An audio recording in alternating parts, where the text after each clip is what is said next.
I hope that by now you've completed all your planning for the fall planting season in your backyard garden. I know we have. We actually took advantage of the unseasonal rains in August and started our planting early. And to help you along in this video, I'm going to be showing you how to grow 3 relatively easy crops: carrots, string beans, and lettuce. So don't go anywhere.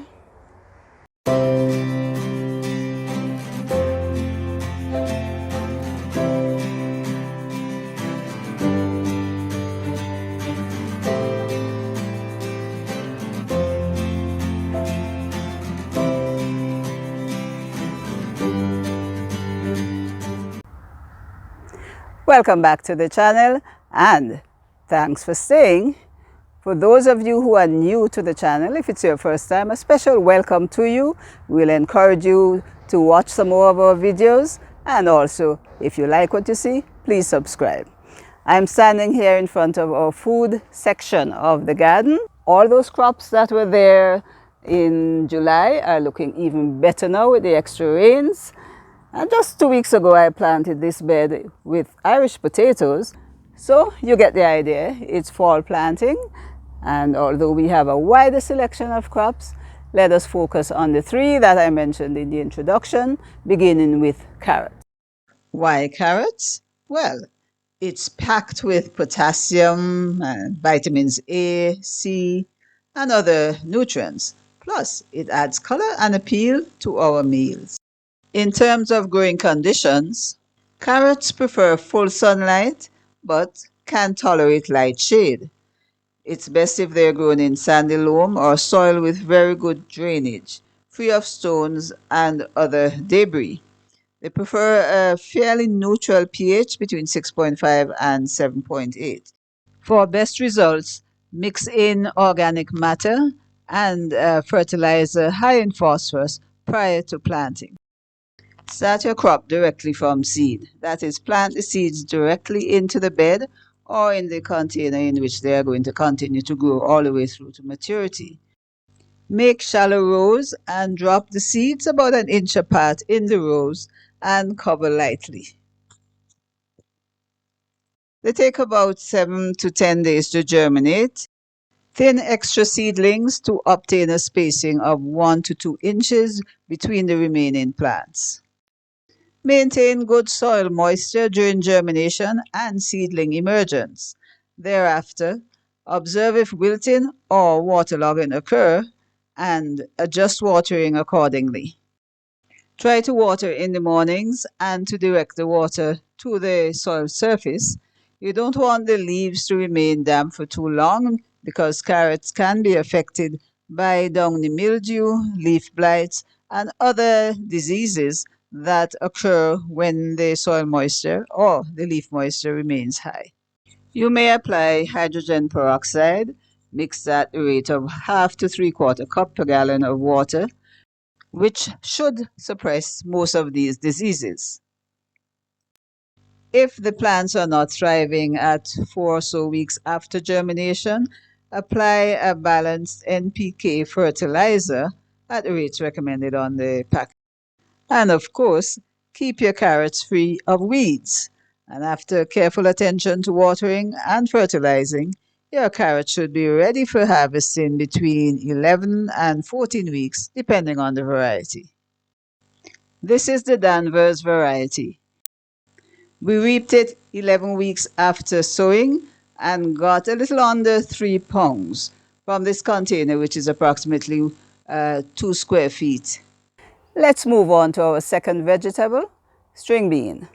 String beans are high in potassium, calcium, and dietary fiber. Plus, it's such a versatile vegetable in so many of our dishes. You can grow string beans year-round, but at the lower elevations, it's best to plant it in the cooler months. Sow the seeds directly in the bed or container that they're going to grow through to maturity. A spacing of about 8 inches between plants is good enough. Make sure you give it full sunlight, a loose soil, preferably improved with organic matter. Once you've started with a fertile soil, there should be no need to add fertilizer, as string beans, like other legumes, can extract nitrogen from the soil for its own use. Now, the string beans germinate within 5 to 7 days of sowing and grows very quickly, producing blossoms within 4 weeks of germination. In terms of watering, water to a depth of 8 to 10 inches twice per week. Definitely avoid water stress during flowering and fruiting.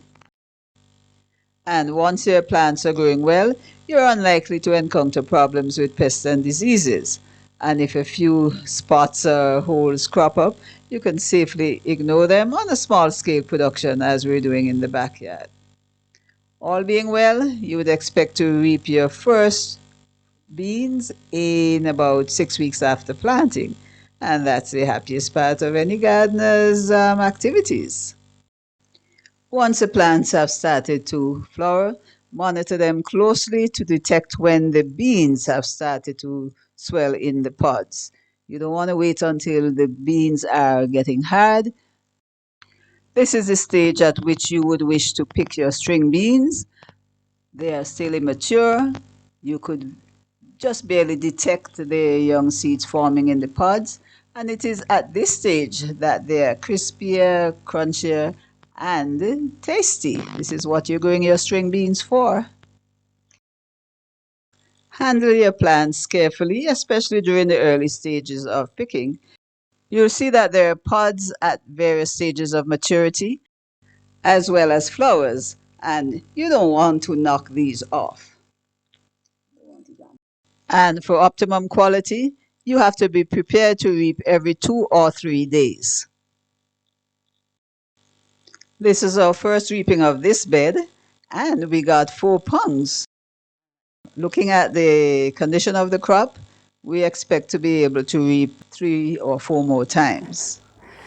The third vegetable on our list, lettuce, is even easier to grow than string beans. It is high in vitamins, especially vitamin A, and it is reported that the juice has a calming effect on the nerves and helps to promote sleep. Lettuce is grown in hydroponic systems, in containers, and in beds. But I leave the growing of hydroponics lettuce for another video and concentrate instead on growing lettuce in containers and in beds. Lettuce prefers the cooler months of the year and can be grown in full sunlight to partial shade. Although lettuce seeds germinate within 2 to 4 days, young seedlings grow slowly and are quite fragile. So it is best to start your crop from 3 to 4 week old seedlings. Mix in compost or well-rotted manure in the furrow or the planting hole before you transplant the seedlings. Follow the instructions on the pack of the seeds for the spacing for the particular variety you're planting. Here I'm planting Great Lakes and spacing them about a foot apart. You'll also notice that I'm actually intercropping in a bed that already has another plant, Amaryllis. This is something I recommend as long as there will be no competition for space before the lettuce matures. The main problem you may encounter with lettuce grown in containers and beds is physical damage due to cutworms, snails, or slugs. So, minimize places that harbor these pests and observe your plants daily. And if you see damage, apply baits as necessary. In terms of nutrient applications, the compost or organic matter you applied before transplanting should be sufficient. If young plants are growing slowly, however, you may apply a balanced soluble fertilizer such as 20-20-20 about 3 weeks after transplanting. Lettuce grows fairly quickly. Here are the seedlings 2 weeks after transplanting. You can start reaping leaf lettuce such as Great Lakes and Bib on a daily basis as needed as early as 4 weeks after transplanting. Head lettuce requires 10 weeks or more before they mature. But bear in mind that they require much cooler conditions to form the head. Unless you have relatively cool conditions, such as in the upland areas, I would recommend that you grow the loose leaf varieties of lettuce. We've come to the end of another video, and in this one we showed you how to grow 3 relatively easy crops. And I'm sitting in front of some string beans I just picked. The benefits of growing crops in your garden. Now, if you like this video, we'd appreciate if you'd give us a thumbs up, tell your friends about it, and if you have not subscribed already, please, we invite you to subscribe. For more information on growing carrots, string beans, and lettuce, as well as 47 other crops, we ask you please to take a look at our book, Crop Production and Harvesting, which is available on Amazon and Book Fusion. So until the next video, I'm Thelma in the Calyx Services garden saying, walk good and bye-bye.